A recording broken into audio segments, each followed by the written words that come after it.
તો મુખ્યમંત્રી ભૂપેન્દ્ર પટેલ સંબોધન કરી રહ્યા છે. સીધા જઈશું ત્યાં.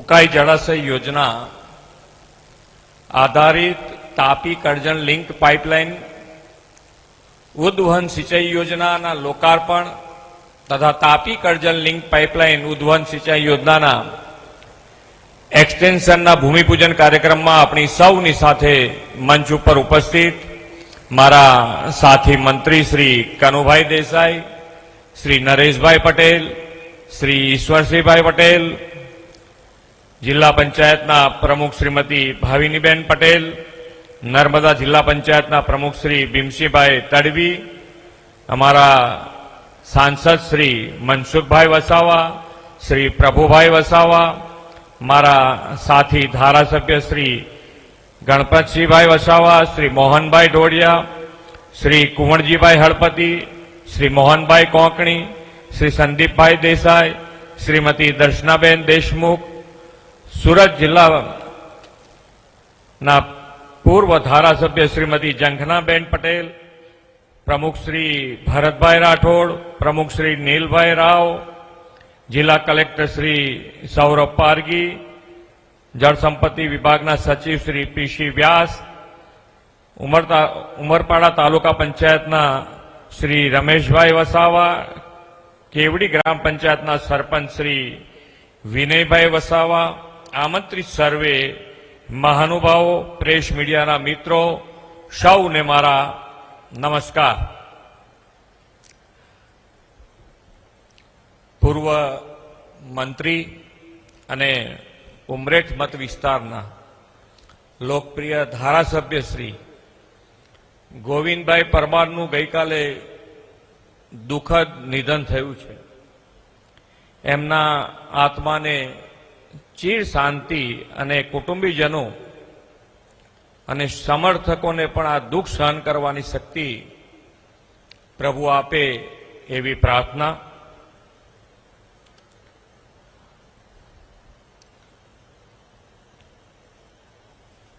માન્ય વડાપ્રધાન શ્રી નરેન્દ્રભાઈ મોદી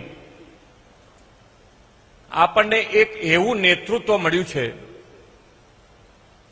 કે જ્યારથી એમણે ગુજરાતના મુખ્યમંત્રી હતા ત્યારથી આજે વડાપ્રધાન ભારતના, અને જે એમણે દિશા નક્કી કરી કે આપણે રાજનીતિમાં વિકાસની રાજનીતિ કરવી છે, કોઈને હરીફાઈ કરવી હોય તો એ વિકાસ માટેનો હરીફાઈ કરે, અને એ નીતિ આજે તમે જુઓ તો દરેકે દરેક રાજ્ય પણ એ સ્વીકારીને આજે આગળ વધતું થયું, અને દિન પ્રતિદિન એમના ઉપરનો ભરોસો, વિશ્વાસ એ હર હંમેશ વધતો જ ગયો છે.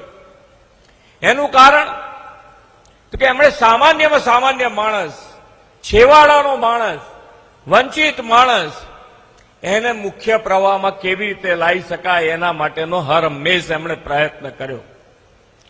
આજે આદિવાસી પરિવારો અને આદિવાસી પરિવારોને પણ એમનું જીવન ગૌરવમય બને, ગૌરવથી જીવી શકે, એના માટેનો પણ જો સૌથી મજબૂત રીતે પ્રયત્ન થયો હોય તો એ માન્ય વડાપ્રધાન શ્રી નરેન્દ્રભાઈ મોદીએ કર્યો. ગૌરવ અપાવવા માટે ભગવાન બિરસા મુંડાના જન્મ જયંતિને, જન્મદિનને જનજાતીય ગૌરવ દિવસ તરીકે ઉજવવાની જો કોઈએ શરૂઆત કરી હોય તો એ માન્ય વડાપ્રધાન શ્રી નરેન્દ્રભાઈ મોદીએ કરી.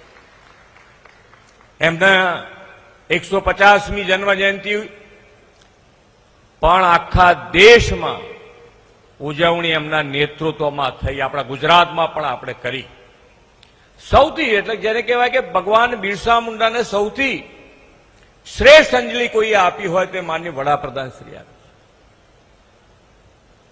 આજે વિકાસની વાત અને વિકાસની વાતમાં વિરાસતને પણ એટલું જ ગૌરવ એટલું જ ગૌરવ આપીને આગળ વધવાનું જો કોઈ કાર્ય કરી રહ્યું હોય તો એ માન્ય વડાપ્રધાન શ્રી નરેન્દ્રભાઈ મોદી.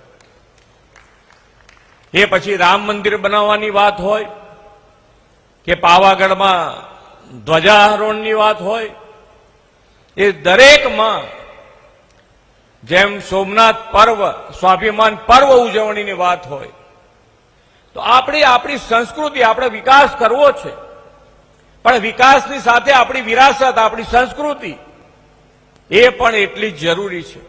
એના પણ મજબૂત પાયા આપણા હશે તો જ આપણો વિકાસ ટકી શકશે. અને એને ધ્યાનમાં રાખીને આજે માન્ય વડાપ્રધાન શ્રી, અને આપણી પાસે માન્ય વડાપ્રધાન શ્રી હર હંમેશ એ આગળનું વિચારી વિઝનરી લીડરશીપ છે આપણી પાસે. આગળનું વિચારીને હર હંમેશ કામ કર્યું છે.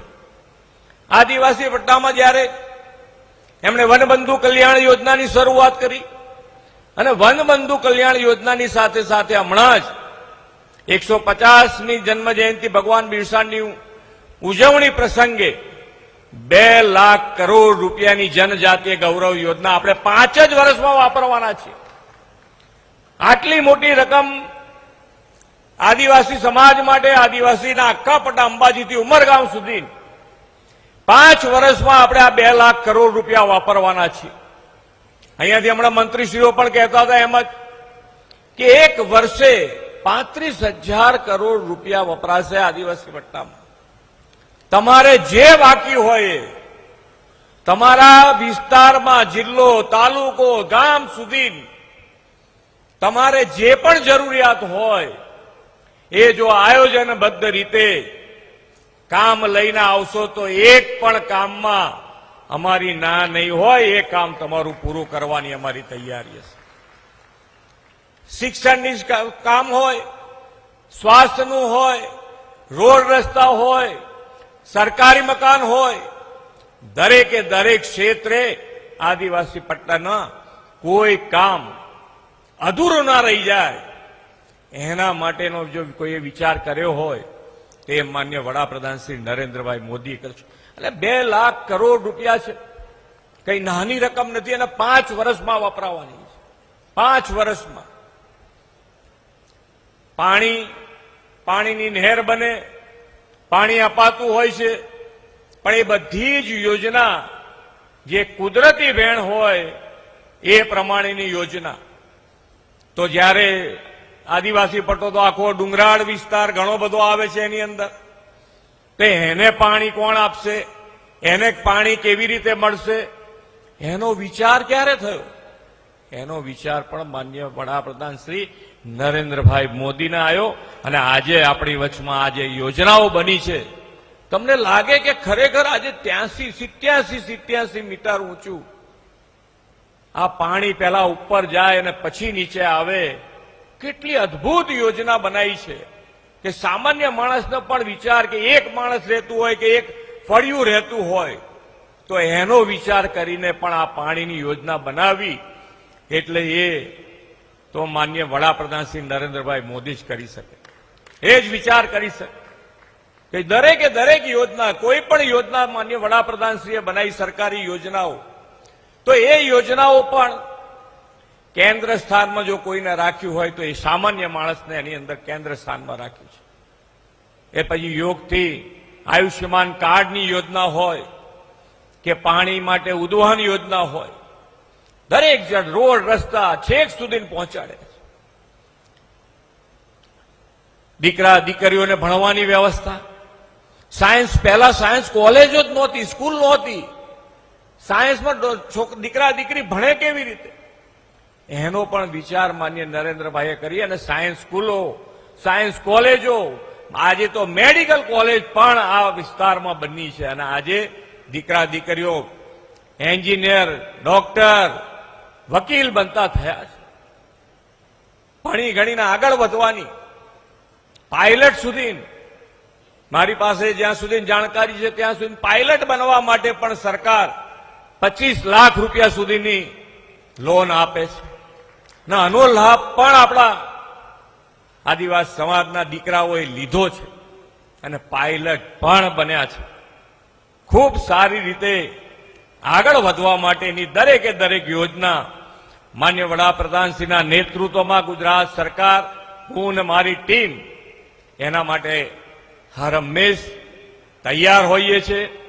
આપણે બધાએ જે માન્ય વડાપ્રધાનશ્રીનો સંકલ્પ છે કે 2047 સુધીમાં આપણે વિકસિત ભારત બનાવવું છે અને વિકસિત ભારત માટે આપણે સૌએ સાથે મળીને આગળ વધીશું તો જ આ વિકસિત ભારત માટે સૌથી કોઈ વધારે લીડ લે તો એ ગુજરાત લે અને ગુજરાતની સાથે સાથે અંબાજીથી ઉમરગાંવ એની અંદર સૌથી આગળ રહે અને વિકસિત ગુજરાત બનાવીએ એ જ અભ્યર્થના સાથે વિરમું છું. ભારત માતા કી જય, વંદે માતરમ, જય જય ગરવી ગુજરાત. આભાર સર, આભાર આપના પ્રેરક માર્ગદર્શન માટે. અને હવે આજના રૂડા અવસરે આપ સૌ જ્યારે ઉપસ્થિત છો ત્યારે જિલ્લા વહીવટીતંત્ર વતી, આ વિભાગ વતી આપ સૌનો ખૂબ ખૂબ આભાર. માન્ય મુખ્યમંત્રી શ્રી, આપનો કિંમતી સમય ફાળવીને અત્રે ઉપસ્થિત છો ત્યારે માન્ય સીએમ સાહેબ આપનો આભાર વ્યક્ત કરીએ છીએ. સાથે માન્ય મંત્રી શ્રી કનુભાઈ દેસાઈ સાહેબ આપ ઉપસ્થિત રહ્યા, આપ સાહેબનો પણ આભાર વ્યક્ત કરીએ છીએ. માન્ય શ્રી નરેશભાઈ પટેલ સાહેબ આપ ઉપસ્થિત રહ્યા, આપ સાહેબનો પણ આભાર વ્યક્ત કરીએ છીએ. માન્ય મંત્રી શ્રી ઈશ્વરસિંહ પટેલ સાહેબ આપ ઉપસ્થિત રહીને આ કાર્યક્રમને દીપાવ્યો છે ત્યારે આપ સાહેબનો પણ આભાર વ્યક્ત કરીએ છીએ. આ તકે તમામ માન્ય સાંસદશ્રીઓ, માન્ય ધારાસભ્યશ્રીઓ, જિલ્લા પંચાયતના પ્રમુખશ્રી અને તમામે તમામ મંચસ્થ મહાનુભાવો